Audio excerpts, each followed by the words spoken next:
কলকাতার কারাগার থেকে জামিনে মুক্তি পেয়েছেন পি.কে. হালদার।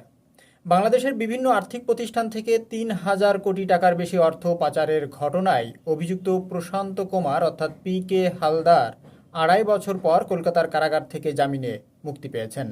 মঙ্গলবার স্থানীয় সময় সন্ধ্যা ৬:৩০টার দিকে তিনি কলকাতার আলিপুরের প্রেসিডেন্সি শোধনাগার থেকে মুক্তি পান। কারাগার থেকে বেরোনোর সময় পি.কে. হালদার সাংবাদিকদের বলেন, আমি এখন কিছু বলবো না, পরে বলবো।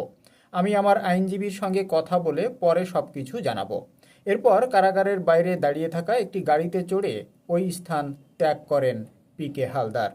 গত শুক্রবার পি.কে. হালদারের জামিন মঞ্জুর করে কলকাতার একটি আদালত। শর্ত সাপেক্ষে ১০ লাখ রুপির ব্যক্তিগত বন্ডে তাকে জামিন দেওয়া হয়।